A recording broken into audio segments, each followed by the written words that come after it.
ফুলের ফ বানাতে পারি না আমি। আর আমার ক্লায়েন্ট আপু আমাকে কি কেক দিয়েছে দেখেন।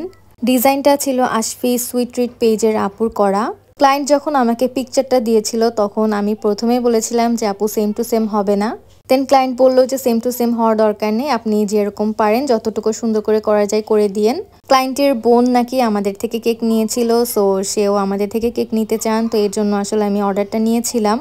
যেহেতু আমি কোর্স করিনি এবং এই টাইপের ফ্লাওয়ার আমার কখনোই বানানো হয়নি, এর জন্য আমার অনেক বেশি ভয় লাগছিল যে কেমন না কেমন হবে এবং ক্লায়েন্ট আবার পছন্দ করবে কিনা। এর জন্য আমি প্রথমের দিকে একটা ফ্লাওয়ারেরও ভিডিও করিনি। প্রথমে আমি পিঙ্ক ফ্লাওয়ারগুলো বানিয়েছিলাম 103 নাম্বার নজেল দিয়ে। আমি সবগুলো নজেলের নাম্বারও বলে দিচ্ছি। এই জন্য পিঙ্ক কালারের ফ্লাওয়ারগুলো আমার মনে হয় যে সব থেকে কম সুন্দর হয়েছে, কারণ যেহেতু আমি প্রথমবারই বানিয়েছিলাম। এরপরে লাইট ব্রাউন ফ্লাওয়ারগুলো বানিয়েছিলাম 102 নাম্বার নজেল দিয়ে। ওইটা আগের থেকে একটু বেটার হচ্ছিল, এর জন্য ডার্ক যে ব্রাউন কালারটা দেখতে পাচ্ছেন ওইটাও আমি 102 নাম্বার নজেল দিয়েই বানিয়েছি। এতগুলো বানানোর পরে আমার মনে হয় যে ডার্ক ব্রাউনের ফ্লাওয়ারগুলো সব থেকে বেশি সুন্দর হয়েছিল। এই জন্য আমি সাহস করে পরে লাস্টে একটা ছোট্ট ভিডিও করলাম। আর আমাকে ক্লায়েন্ট আপু বলেছিল যেন আমি কেকটার ভিডিও করি। সরি, আমার ভিডিওটা অনেক বেশি উল্টাপাল্টা হয়েছে। আসলে আমি কোন দিক দিয়ে যে ভিডিও হচ্ছিল আমি খেয়ালও করিনি, ক্যামেরা অ্যাঙ্গেলটা একদমই ঠিক ছিল না।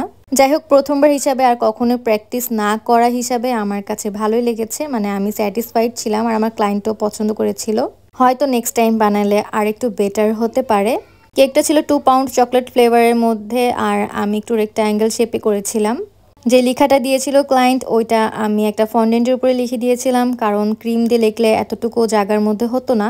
এবং লাস্টে আমি কিছু সুগার বল দিয়ে দিয়েছি। আর এটাই হচ্ছে কেকটার ফাইনাল লুক। আপনাদের কাছে কেমন লাগছে আমাকে অবশ্যই কমেন্ট করে জানাবেন। প্রথমবার হিসাবে কেমন হয়েছে আমাকে সেটা বলবেন, কারণ ফ্লাওয়ার বানানোর ক্ষেত্রে আমি একদমই এক্সপার্ট না। যাই হোক, আজকের মতো এই পর্যন্তই। ভিডিওটা ভালো লাগলে প্লিজ একটি করে লাইক, কমেন্ট এন্ড শেয়ার করে দিবেন। দেখা হবে ইনশাআল্লাহ পরের ভিডিওতে। সবাই অনেক বেশি ভালো থাকবেন। আল্লাহ হাফিজ।